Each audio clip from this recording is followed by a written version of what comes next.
Um minutinho aí, então. Então, vamos já nos acomodando. Quem tiver sentado, consiga se acomodar na sua cadeira, para que a gente possa se ligar com a espiritualidade. Vamos já nos acomodando.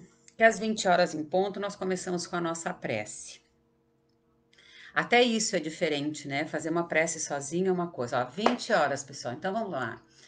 Então, nos ligando aos nossos mentores, aos mestres protetores da nossa casa, Sociedade Espiritualista do Caminho, nos ligando a toda a energia que nos conecta a esses amigos aqui presentes também, e pedindo não só a permissão, mas a bênção dessa espiritualidade, que nos auxilie, que ilumine, e que nós tenhamos uma noite ou alguma hora, né, uns 45 minutos produtivos, conseguindo encher o nosso coração de esperança, de amor, aliviando as cargas pesadas que nós carregamos às vezes, que nós consigamos, Pai, nesta noite, aliviar a nossa jornada da semana e que consigamos nos melhorar, evoluir, repensar,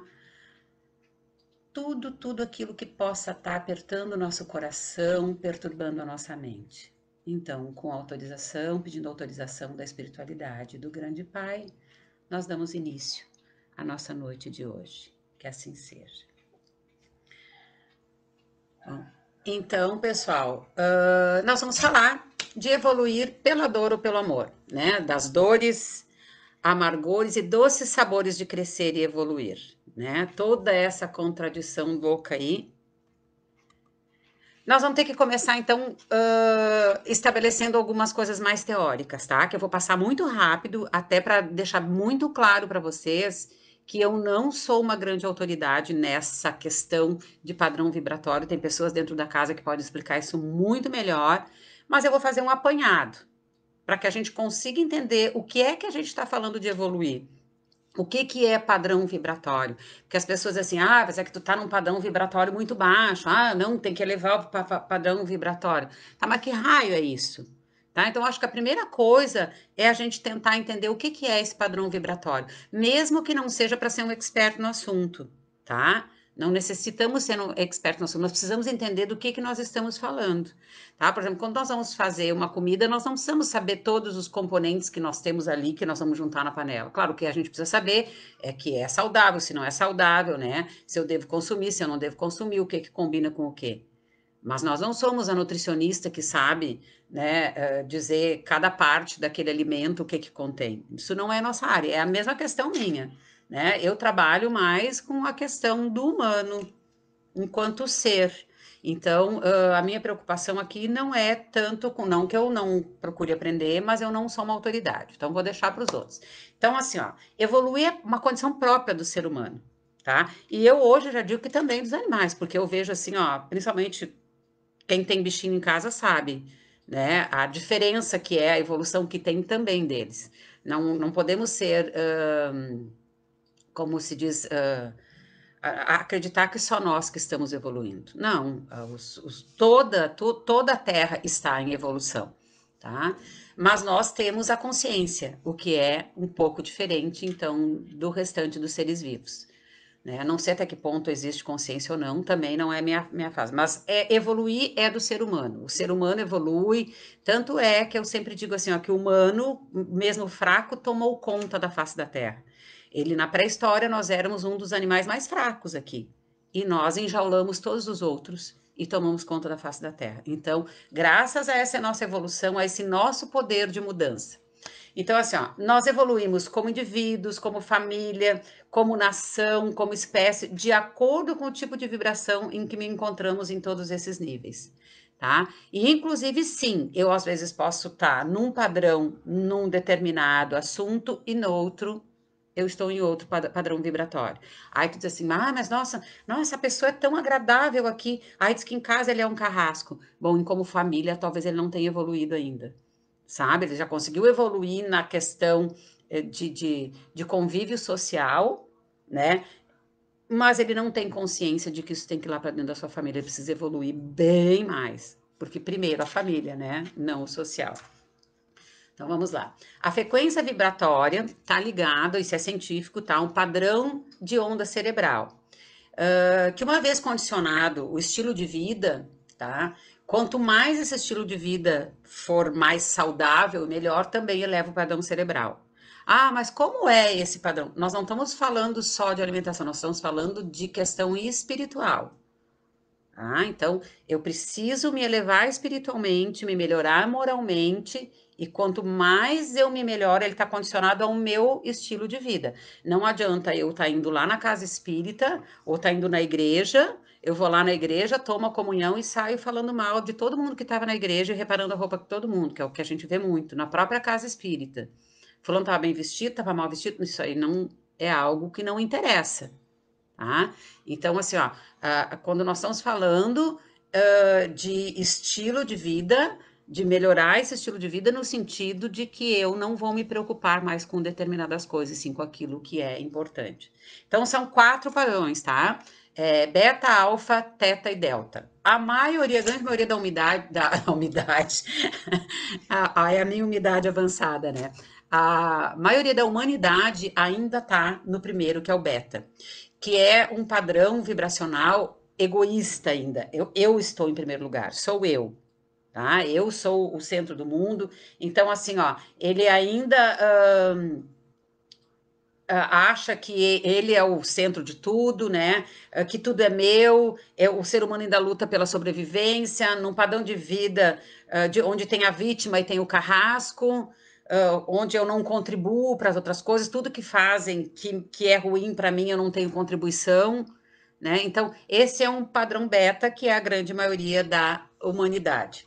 Nesse padrão, nós temos fome física, fome emocional, mental, espiritual, porque nós não conseguimos ainda entender algumas coisas, tá? E essa fome física, emocional, mental, espiritual é uma constante que faz com que a gente se exceda na comida, no álcool, o próprio exercício físico, que é uma coisa saudável. Tem gente que só vai lá e quer malhar, quer malhar, quer malhar, quer malhar, e o resto abdica de qualquer coisa para estar dentro de uma academia.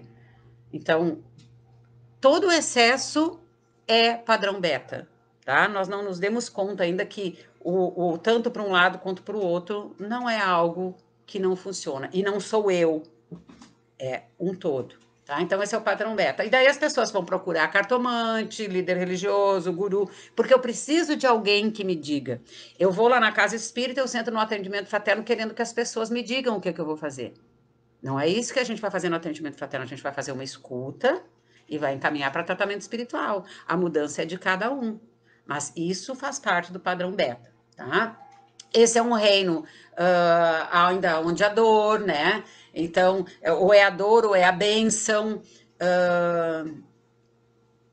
E para quem tiver pronto para um despertar espiritual, essas coisas começam a se tornar diferentes. Então, nós vamos passar para um padrão alfa, tá? Onde eu começo a ver que existem mais pessoas ao meu redor, que não sou eu o centro do mundo, que sou eu e os outros, mas ainda estou separado, sou eu e os outros, tá? Dificilmente alguém sai de um padrão beta sem um confronto, tá? Principalmente o sofrimento de uma doença, de algum desemprego, de um relacionamento que não funcionou. O padrão beta precisa de um sacode, assim, para que a pessoa se dê conta de que ela precisa mudar algumas coisas na sua vida, tá? Aí, então, quando a gente começa a questionar a vida, o seu propósito, a nossa existência individual, né? O que nós queremos ou não para a nossa vida, o que estamos dispostos a abdicar da nossa vida ou modificar para sermos felizes. Quando nós nos dispomos a sair de uma zona de conforto, onde está tudo bonitinho, eu não quero mexer ali, né? Que eu quero vou dar um salto para o desconhecido, porque, na verdade, a gente não tem, ou não é uma coisa concreta, né? Nós começamos a passar para um padrão, então, alfa, que é um meio do caminho, mas que vai abrir a porta para um conhecimento mais elevado. Nesse estágio, então, já não sou mais eu, tá? Eu já consigo saber que eu não sou o centro do universo, mas sim que há uma dualidade, como eu já disse, eu e os outros. E nós entendemos que eu preciso conviver em harmonia, tá? E não destoando das coisas. e que eu não preciso ter razão sempre, né? Que eu posso ter a minha razão e o outro ter a razão dele, que é onde a gente está tentando chegar aqui nesse caminho da espiritualidade, né? Nesse momento a gente começa a questionar a alimentação da gente, não só o que é saudável, mas muitas pessoas vão para o vegetarianismo, para o veganismo, né? Até para aquele, como é que diz, para o crudívoro, né? Crudívoro, que comem tudo cru, né? Eu não cheguei lá ainda, tá? Nessa questão. Mas de procurar uma alimentação mais saudável, de evitar o fumo, qualquer outra droga, excessos, de se evitar excessos. Então, nós conseguimos chegar num padrão alfa, tá? E é muito comum a gente ir num e no outro, no beta e no alfa, no beta e no alfa, porque isso não tá fixo. E é que nem eu digo, numa coisa eu consigo já vibrar alfa, mas no outro eu ainda tô beta. Às vezes eu preciso que uma coisa venha, bata em mim, para que eu consiga acordar e dizer, não, mas eu não posso mais lidar com isso desse jeito. Daqui a pouquinho nós vamos falar do erro. Só vou chegar nos outros dois, ainda que eu acho que para mim estão muito longe, né? Antes disso, eu lembrei, eu anotei aqui para falar. Essa hora, nessa briga entre o padrão beta e o padrão alfa, entra aquela história do índio que fala que todos nós temos dois lobos dentro de nós, um bom e o mal. Vence o que eu alimentar diariamente. Então, assim, ó, eu de vez em quando viro o mal, opa, o que está fazendo com que eu alimente esse meu lado mal? E aí que eu preciso, então, começar a alimentar o lobo bom que tem dentro de mim. Tá? Então, nós precisamos alimentar o amor, a compaixão, a honestidade, e aí a gente consegue evoluir, né? Quem sabe para um padrão teta, tá? Então, quanto mais tempo nós estivermos ancorados no padrão alfa, né, mais a nossa intuição aflora, mais nós conseguimos perceber a mediunidade, a presença da divindade interior que tem dentro de nós, que é onde nós vamos chegar, então, num padrão teta, tá? Que eu acho difícil, né? É bastante difícil, mas assim que a gente consegue já ver de uma forma diferente. Tem muitas pessoas que conseguem isso mais facilmente, mas ainda também é oscilante entre um e o outro, tá? Nessa parte, a gente já fala que somos um. Então, não sou mais eu. Primeiro era só eu, aí eu e os outros, agora somos um. E nós conseguimos entender que aquilo que for ruim, que eu fizer de ruim, vai em todo, é para todos. Somos todos um, tá?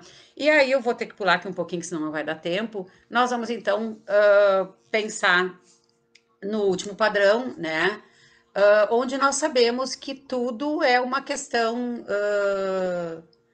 de que somos um ser divino, né? Nós somos apenas uma célula dentro de um ser divino onipotente. Nós somos um pedacinho, um grãozinho desta areia, tá? E aí nós vamos entender que nós fazemos toda a diferença, mas que nós temos que ser um todo, tá? É bem difícil isso, né? Bem difícil e não sei se eu chego lá, mas vamos tentar, né? Nesse momento que a gente consegue, então, fazer essa mudança, né? Que é esse estágio final, ele é uma comunhão plena de amor, de luz, de alegria divina. E um Chico Xavier, uma irmã Dulce, como eu sempre digo, para usar exemplos nossos aqui do Brasil, né? Que então conseguem permanecer num padrão delta. Nada abala, sabe? Se é ruim, não me atinge, não me transforma, eu não saio deste lugar. Tá? Acho que às vezes a gente até consegue chegar um pouquinho lá, nesse momento aqui, mas viver somente nesse momento é bastante difícil. Eu acho que é um exercício bem difícil. Eu não sei se eu consigo, tá? Mas isso é cada um que tem que se analisar, porque nós vamos falar justamente desta parte individual. Então, uma das poucas verdades absolutas que a gente tem que se dar conta, tá? É a impermanência de tudo. O que hoje é aqui agora, nesse momento, amanhã pode não ser nada. A pandemia tá aí. Toda uma vida que a gente tinha, alicerçada num monte de coisas, num monte de valores, de repente, puf, foi-se tudo. E nós estamos dando conta que o que realmente é importante para nós são outras coisas. Que amanhã pode vir outra coisa acontecer e nada disso fazia sentido. Um exemplo bem grande é a questão do desencarne. Ninguém de nós sabe quando vai desencarnar. Então, assim, na questão do desencarne, hoje eu estou aqui, amanhã eu não estou. Eu tenho vários, né? A minha mãe faleceu muito rápido, em 21 dias. Meu marido faleceu do nada, né? Teve um infarto fulminante. Então, isso é uma linhazinha muito tênue. Hoje eu estou aqui, amanhã eu não estou. O que vai ficar no final disso tudo é o amor. Né? O amor que se tem por essas pessoas ou por tudo o que passou. O que fica sempre é o amor. Até porque as coisas ruins a gente acaba esquecendo. Quem fica ancorado nas coisas ruins não vai evoluir nunca. Tá? Vamos lá. Então, no campo beta, né, eu ajo pelo medo, pela prevenção associada ao medo ou pela dor. Tá? No campo alfa, eu já reajo pelo amor. Eu vou porque eu me amo, porque eu preciso me cuidar, porque é importante, porque eu amo o outro, né? E por tudo que está à minha volta. Tá? Porque afinal, o que nós desejamos no fim de tudo é ser feliz. Então vamos lá. O crescimento, crescer o corpo dói? Ah, não, não dói. Dói sim. Tem crianças que têm dores nas pernas, que têm dores nos braços, e daí o que que acontece? O osso cresceu, mas a musculatura ainda não se dilatou junto e aquilo gera dores musculares. Tem muitos casos que as crianças, ai, tá doendo nas minhas pernas, sabe? É o crescimento do corpo físico. Bom, se o corpo físico dói, o psíquico também dói. E aí que acontece, às vezes, de que as pessoas não conseguem lidar com essas transformações psíquicas, né?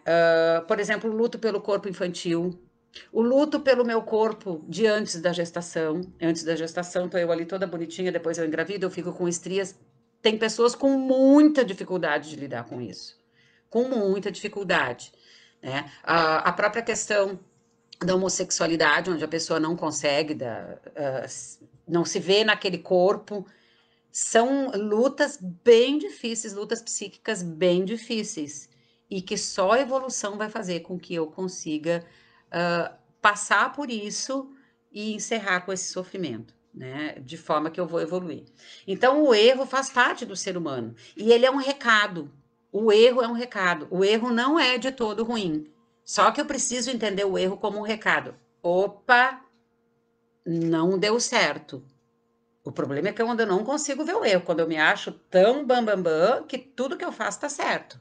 Aí complica. Mas o erro, ele é construtivo. E o erro, ele me diz, para aí, presta atenção que essa tua estratégia não deu certo, não funcionou. Tá? Então, o problema não é o erro. A questão do medo, eu tenho medo, eu tenho coragem. Gente, todo mundo tem medo. Tá? Todo mundo tem medo. A coragem é ter medo e fazer assim mesmo, tá? É conseguir acreditar e dizer, não, mas eu vou enfrentar o medo e eu vou fazer, sabe? Essa é a diferença. Ah, mas ele é corajoso, ele não tem medo. Tem medo, sim, o corajoso tem medo também. Mas quando eu consigo enfrentar o medo, né? E para enfrentar o medo, eu preciso reconhecer o meu medo, eu preciso saber qual é o meu medo, quem é esse medo ou esse inimigo, né, que me aflige. Eu preciso parar e olhar para isso, tá? Mas o fato de eu ter medo não significa que eu não tenha coragem. A coragem é fazer mesmo tendo medo. Vamos à seguinte. A dor, toda dor, psíquica ou física, ela é um gatilho para o teu crescimento. E ela tem que ser usada como um gatilho. Tudo aquilo que me incomoda, tudo aquilo que me tortura, eu preciso olhar para isso. Eu preciso olhar para essas coisas para poder fazer diferente. E ela tem que ser um gatilho para que eu me melhore. Uma pessoa, por exemplo, que tem um câncer e não consegue ficar mais doce, ficar menos. Nossa, eu conheço pessoas que ficam muito enraivecidas, muito bravas. Mas por que eu? Mas por que eu? Quando tá tudo bem, ninguém pergunta por que eu, né? Deus, ai, por que eu? Por que que eu tenho uma casa, os outros não têm? Ai, Deus, por quê? Ai, o que que eu fiz? Por que que eu sou tão bem sucedida? Só um pouquinho. A gente só quer o lado bom das coisas? Não. Então, se veio uma coisa para mim é ruim, por que eu? Bom, porque eu vou ter que usar isso para me melhorar. Eu lembro quando eu tive um nódulo na mama, que eu tenho uma irmã com câncer de mama, na mesma idade, na mesma mama, tudo apareceu, graças a Deus já passou. E eu fui para a mesa de cirurgia com 95% de chance de ser câncer. E aí a médica me disse assim: Tu queres um cirurgião plástico junto? Porque hoje a gente já faz assim, a gente já leva um cirurgião, se é câncer, a gente já tira o cirurgião, já faz o implante. pode ser que alguém me chame de idiota, né? Mas eu disse assim, não, obrigada. Se eu tiver câncer, eu vou primeiro cuidar do câncer, né? Vou me tratar, vou me melhorar, vou revisar a minha vida, que eu fiz mesmo não tendo, graças a Deus, câncer, né? Depois eu vou lidar com o que vier. Tá? Então, assim, ó, depende do que eu coloco na frente desta minha dor que vem. Para que isso me serve? Em que momento eu evoluo? Ah, mas imagina eu vou me mutilar. Eu acho que a questão do câncer não tem a ver com o pedaço que tiram de mim, mas com o que aquele pedaço representa para mim, né? E aí, às vezes, eu tenho que mudar um pouquinho esse meu conceito, tá? Vamos seguir. Se eu permaneço na dor, eu fico azeda, amarga, as pessoas não chegam perto, né? Tem muito idoso que diz assim, ah, porque eu vivo sozinho, porque ninguém me visita. Mas o que que acontece? Quando as pessoas vêm, só xinga, só embrabece. A minha avó era uma pessoa. Xingava, xingava, xingava todo mundo quando as pessoas vinham, né? Porque não iam. Ah, porque tu não vem, porque tu não vai me ver. Quando vinha, xingava as pessoas porque tava ali. Porque tu demorou tanto, que tu não vem, porque não sei o que, agora não sai mais. Sabe? A minha avó foi se adoçar assim no finalzinho da vida, depois que a minha mãe faleceu antes dela. Foi bem. A minha avó é uma pessoa maravilhosa, por quem eu tenho muito amor e a quem eu devo muito da minha vida. Mas ela era uma pessoa bem difícil. Claro, ela tinha lá os seus motivos que hoje eu consigo entender como um ser adulto. Mas enquanto criança, ela não era aquela avó amorosa de botar no colo, de fazer. Ela fazia o pão, a gente não podia nem cortar o pão quente, né? Umas coisas doidas aí. Mas ela foi ficar doce depois do sofrimento. Porque o primeiro sofrimento dela, que foram as dores do casamento, as questões da família dela, de casa, não conseguiram adoçar. Ela foi se adoçar quando a filha partiu, né? Que então ela conseguiu se dar conta de que algumas coisas podiam ser diferentes daquilo que ela pensava para ela, né? Mas faz parte. Então, eu não posso permanecer na dor. Então, a dor, ela é importante, sim. Ela me dá aquele chute na canela para dizer assim, olha onde é que tu tá andando, porque a próxima vez não é na canela, vai ser na testa, porque tu vai de cara no chão. Então, eu preciso prestar atenção. Vamos ver. O ser humano tem um poder mágico, que eu sempre digo, e que o ser humano muitas vezes não sabe acionar esse sentimento mágico. Chama resiliência, tá? Ah, a, como é que diz a descrição? Gente, tô com a definição de resiliência no dicionário é propriedade que alguns corpos apresentam de retornar à forma original após terem sido submetidos a uma deformação elástica. Por exemplo, a água congela, ela volta a líquido depois, tá? Mas para o ser humano é a capacidade de se recobrar facilmente ou se adaptar à má sorte ou às mudanças. Esse é o ser humano. O ser humano é resiliente. O ser humano sabe mudar de lugar. O ser humano sabe dar a volta por cima. E brasileiro, então, ele é expert. Há quem diga que o brasileiro tem que ser estudado. Tá? Isso é resiliência, é esse poder mágico que vai fazer com que eu pegue, bom, o que que eu tenho agora? O que eu vou fazer com o que eu tenho na minha frente? E daí o cara, lá no cantão, onde ele consegue uma mangueira com água, ele fura uma garrafa PET, bota ali e faz um chuveiro. Assim como a gente faz isso com as coisas físicas, concretas, a gente faz com as coisas emocionais da gente. Tá? O que que eu vou fazer com isso que me resta? O que tenho agora é isso. Então, isso é resiliência. E eu me adapto, e eu mudo, e eu vou fazer diferente. Tá? Outra coisa bem importante para a gente aprender a mudar sem ficar sofrendo na dor. De quem é a culpa? A gente tem a mania de estar sempre achando que a culpa é de alguém. Porque a culpa pode ser de qualquer um, menos minha. Claro, obviamente. Vamos pegar um exemplo dessa menina de, de 10 anos que o tio abusou desde os 6, que tá aí essa função toda do aborto. Agora parece que foi que a menina passou pelo procedimento e passa bem, tá? O que acontecia naquele momento, tem uma culpa? Tem uma culpa, sim, com certeza. Por quê? Porque aquela menina não tinha poder de discernimento, tá? O que que faltou? Quem estava em volta não conseguisse se dar conta. Tem culpa? Tem, mas não tem dolo, porque jamais as pessoas provavelmente esperavam que aquilo acontecesse. A própria criança, a partir do momento que ela não consegue dar um basta. Porque qual é a maior dificuldade do abusado? Como o sexo é uma coisa prazerosa, ela pensa assim: ah, mas eu também, eu gostei, tava bom. Ela não consegue entender que um adulto não pode nem assediar e nem ter relações sexuais com uma criança, ou contato íntimo com uma criança. O adulto é que tem que saber que não pode, não é a criança que não pode saber. Tá? Então, assim, ó, se a gente fica só perguntando de quem é a culpa, de quem é a culpa, de quem é a culpa, a coisa acaba ficando muito maior do que amparar essa criança, tá? Para que ela tenha, consiga retornar à vida. Porque olha só, como é que ela vai voltar para dentro da escola? Gente, isso vai ser uma coisa muito difícil para essa menina, né? Mas aí vão ficar preocupado com o culpado lá. Não que não tem que se preocupar com o culpado, tá? Tem que se preocupar. Mas tem que se preocupar em fortalecer essa menina agora.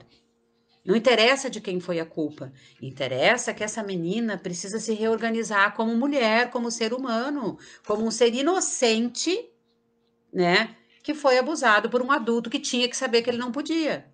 Tá? Eu já vi casos onde a pessoa que entrevista o abusado pergunta assim: ah, mas e tu achava ele ou ela bonito? O que isso tem a ver, gente?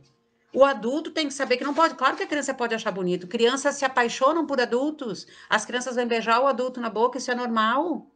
O adulto tem que dizer, não, tu não pode fazer assim, porque isso quem faz é namorado, e tu não é meu namorado, eu sou tua dinda, sou teu dindo, sou teu tio, sou teu pai. O adulto é que tem que dar limite para o carinho da criança e explicar, né, que se a criança começa a passar a mão ou qualquer coisa, isso é normal. Ah, mas a criança tá ali se rebolando. Tá? Não interessa. É a mesma coisa do abuso, né? Ah, mas é que a mulher tava com uma roupa muito degotada. Não interessa, o corpo é meu, eu ando como eu quiser. Só pode tocar em mim quem eu quiser que toque. Então, os homens que estão sem camisa, nós mulheres também podemos chegar lá passando a mão. Ridículo, né, gente? Então, assim, ó, a gente tem que parar com essa coisa de procurar de quem é a culpa. Eu sempre digo que adultos assumem as suas responsabilidades e param de procurar culpados. Qual foi a minha contribuição? Ah, eu não consegui estudar porque os meus pais não deixaram. Tudo bem, enquanto teus pais não deixaram, tu não estudou. E agora que teus pais não mandam mais em ti, o que tu tá fazendo? Ah, não, mas eu não podia fazer tal coisa porque a minha mãe não deixava. Tá, mas agora a tua mãe não manda mais em ti, tá? Ah, não, cachorro na minha casa não entra. Porque, ah, não, na minha casa da minha mãe cachorro não entrava. Tá, mas agora a casa é tua. Por que que cachorro não entra? Se tu me disser que não gosta de cachorro, tá tudo bem. Tá? Mas tu não pode botar a culpa no outro, dizer que tu faz isso por causa do outro. Claro que aquilo que se passou no teu passado te constrói no futuro, mas tu tem que parar para olhar o que é que desencadeia esse sentimento, tá? O que acontece com isso? Tá? Então, parar de procurar culpado e procurar em si qual a sua contribuição disso. Bom, se era assim, agora não é mais. Eu costumo usar muito esse termo, roupas que não me servem mais. As roupas de quando eu tinha 5, 6 anos não me servem mais, comportamentos de 5, 6 anos não me servem mais quando eu tenho 10, né? Quando eu tenho 20, as roupas de 10 não me servem mais. E quando eu tenho, como eu hoje mexi com duas amigas, né? Quase 30, que eu fiz 30, né? Então é lógico que aquelas coisas, aqueles comportamentos que eu tinha aos 30 anos não podem me servir mais. Eu tenho que ter evoluído em quase 30 anos. Eu tenho que estar diferente, né? Óbvio que cada um vai se construir de acordo com a sua vivência, de acordo com a sua vida, né? Com aquilo que passou. Mas é que no fundo, até depois eu trago a fala do Sartre, né? Que o que importa no final das contas não é o que fizeram comigo, mas aquilo que eu faço com o que fizeram comigo. Quando eu sou adulto, eu paro de culpar e passo a olhar que determinadas coisas não me servem mais. E quando eu consigo olhar, né, para essas roupas, né, ou sentimentos, nossa, a gente vê adultos com ciúme de pai e mãe, ciúme de irmão, gente, que não conseguem entender ainda que pai e mãe têm amor igual pelos filhos, mas de forma diferente. Até porque o filho que tu teve com 20, tu era uma pessoa, o filho que tu teve com 27, que é o meu caso, eu tive um com 20, outro com 27, eu já era outra pessoa. Cada dia que eu durmo e que eu acordo, eu sou outra pessoa. Então não é a mesma pessoa. Mas e que também cada um daqueles seres que vieram para mim vieram com necessidades diferentes, né? Então eu preciso olhar para esses comportamentos, assim como eu olho para tal roupa ou qual coisa que não me serve mais. A raiva e a tolerância, tá?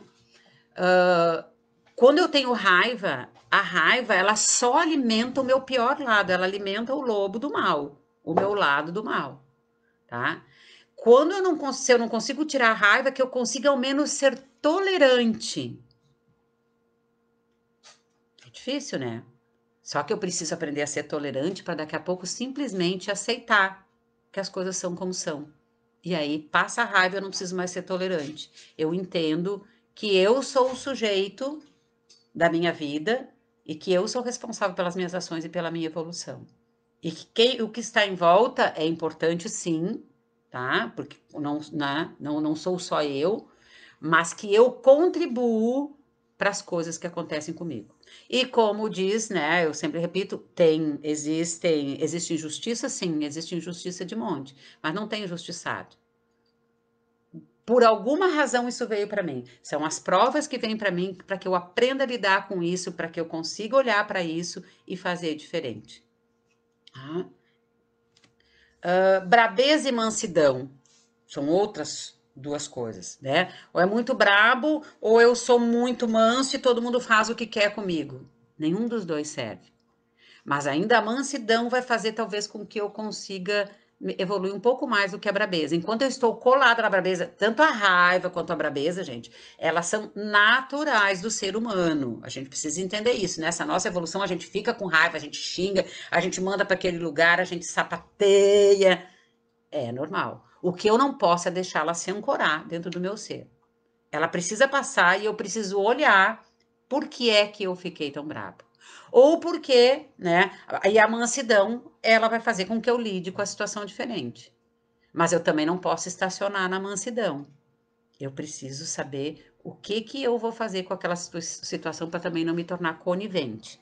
Isso é outra coisa que acontece muito. Inveja e cobiça, tá? Aí vem aquela coisa assim, ai, inveja branca, inveja branca. Ô, raio, que inveja branca é essa? Da onde que tem inveja branca? Inveja racista, né, na verdade. Gente, o que eu tenho é cobiça, que é diferente de inveja. Né? Eu posso ter inveja por várias coisas, assim, por exemplo, ter inveja da forma como tu conseguiu estudar, e aí eu vou querer buscar isso. Ela é menos braba, é menos pior, tá? É aí eu, olha o português, né? Não a corrige que não precisa, tá?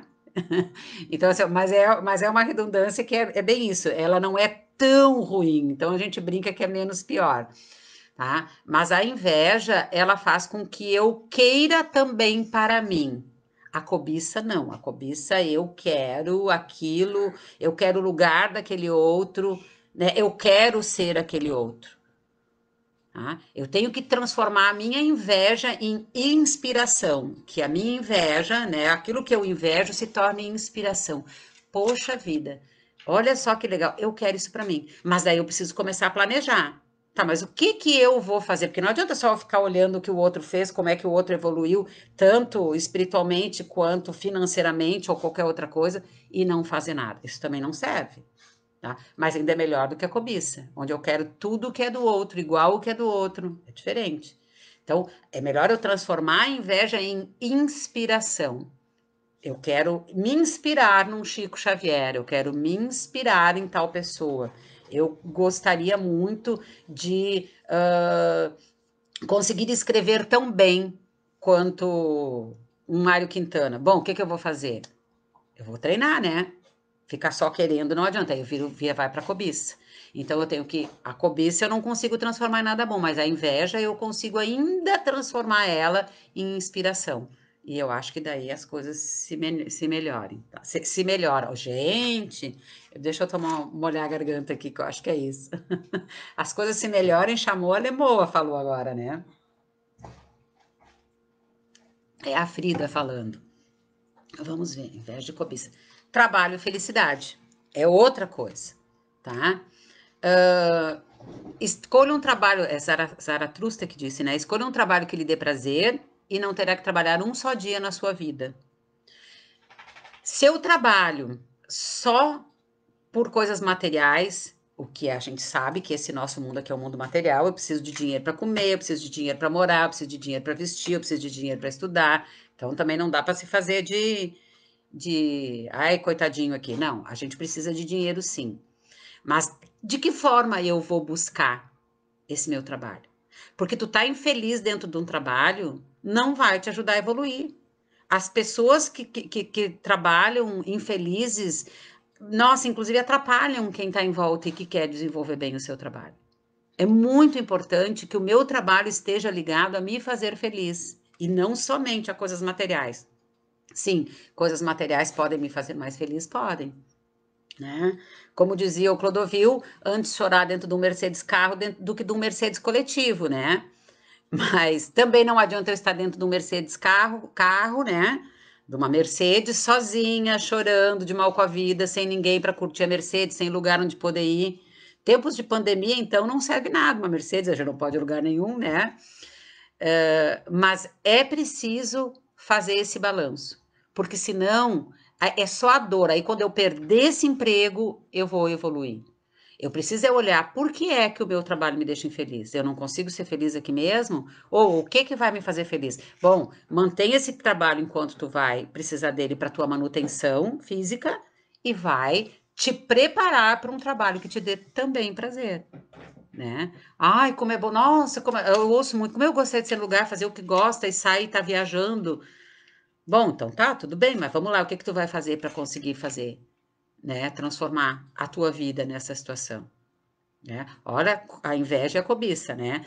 Transforma a inveja em inspiração que fica melhor. O que mais?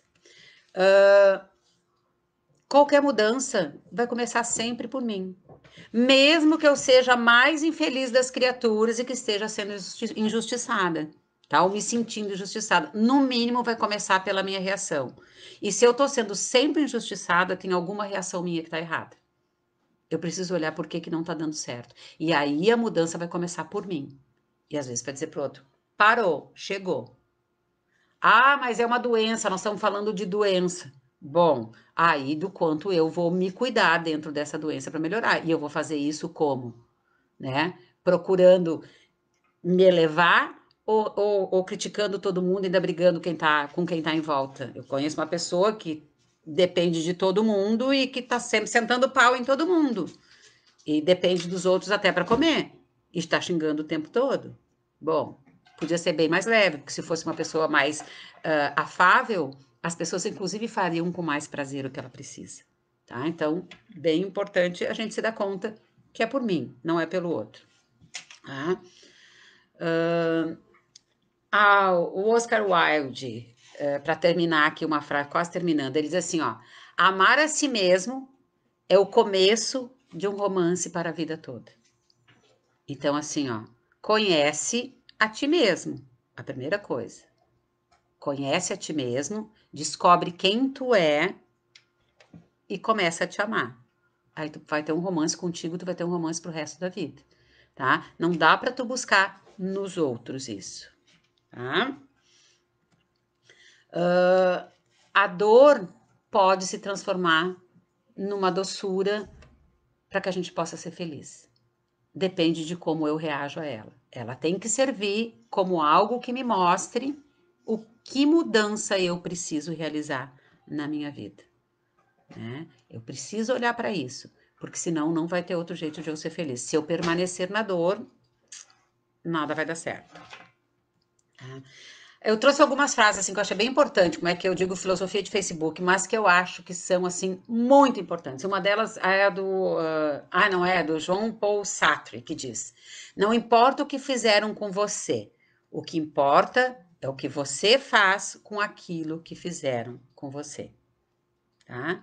O que fizeram comigo? Não me deixaram isso? Bom, mas agora que sou eu, o que eu vou fazer para chegar lá? Tá, talvez eu não possa chegar lá onde eu imaginava, mas onde é que eu posso chegar mais perto? Tá? Ah, eu queria estudar, eu queria ter feito faculdade de medicina, que é uma das mais disputadas. Tá, não deu, mas o que tu vai fazer? Tu vai ficar fazendo uma coisa que não tem nada a ver contigo, vai continuar sendo contador, trabalhando com números, quando tu quer lidar com gente, vai ver uma outra forma de te realizar desse jeito. Ou, por que não, começar a estudar e tentar uma faculdade de medicina, ou a faculdade que tu quiser, né? Então, eu preciso mudar aquilo que fizeram comigo e não deixar aquilo ali se arrastando, se enrolando e eu ruminando e não conseguindo ir adiante. Ah, do Dalai Lama tem uma frase que diz assim, ó: só existem 2 dias no ano em que nada pode ser feito. Um se chama ontem e o outro se chama amanhã. Portanto, hoje é o dia certo para amar, para acreditar e principalmente para viver e para transformar aquilo que eu preciso transformar na minha vida, tá? Dalai Lama de novo, ó. Essa que eu acho fantástica. Ela diz assim, ó: é muito melhor perceber um defeito em si mesmo do que dezenas de defeitos no outro, pois o seu defeito você pode mudar. E eu fico olhando 500 defeitos no outro e não consigo olhar um defeitinho em mim. E se alguém aponta meu defeito, fico enlouquecida, né? Bom, o que é comigo eu posso mudar. O que é com os outros, né? Deixa eu mudar aqui. A raiva não pode ser superada pela raiva. Se uma pessoa demonstrar raiva de você e você mostrar raiva em troca, o resultado é um desastre. É o Dalai Lama, né? A raiva que vai, raiva que volta dobrada, né? Raiva com raiva, mais raiva. Eu preciso, ao menos, aplacar a raiva com a tolerância e, quem sabe, com a aceitação de que talvez o outro seja diferente e que, às vezes, eu tenho que deixar passar algumas coisas. Não se preocupar mais tanto com a raiva dele, mas sim do que ela ocasiona dentro de mim. O que é meu inimigo? Né? Eu amo as frases, quase todas são do Dalai Lama. O que é meu inimigo? Eu mesmo, a minha ignorância, o meu apego, os meus ódios. Aí está meu inimigo. E aí eu fico achando que é o outro, às vezes até porque o outro está me cutucando, ou porque o que eu vejo no outro me incomoda, porque é o mesmo que está em mim. Tá? Vamos pensando. Essa também aqui, ó, diz assim, ó, se você transformar o mundo, se você quer transformar o mundo, experimente primeiro promover o seu aperfeiçoamento pessoal e realizar inovações no seu próprio interior.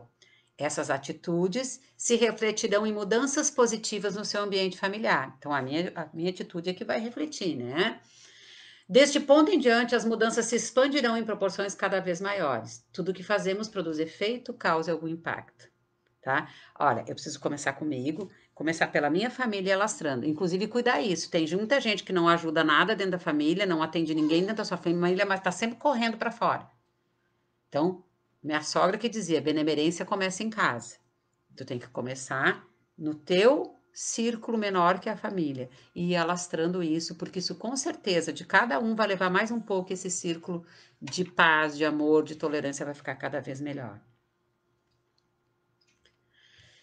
E aí, aqui, para a gente terminar, diz assim, ó: e ainda que tirem o nosso chão, todo dia a esperança se renova, porque a própria vida é a prova de que o amor não foi ilusão. Essa é uma frase da Lídia Vasconcelos, tá? Eu vi que tem uma pergunta ali, ó, da Josi, mas ela sai um pouquinho fora aqui do nosso assunto. Ela diz assim: o que quer dizer quando tem pesadelo de uma pessoa que quer te pegar e acorda gritando? Pode ter várias coisas, né, Josi? Seria aconselhável buscar um aconselhamento fraterno, mas pode ser alguma coisa que tu tenha com essa pessoa que tá te incomodando, né? É interessante olhar qual é o sentimento que tem, se é sempre a mesma pessoa, qual é o sentimento que tem em relação a essa pessoa. Né? Eu não vi se tem mais alguma coisa que. Meu filho ajuda, tinha mais alguma coisa? Não, né? Não. Bom, pessoal, então vou ficando por aqui e nós vamos fazer a nossa oração de encerramento e pedindo assim, qualquer coisa que eu possa ajudar, eu estou à disposição, né? Sabem onde me achar, sabem, né?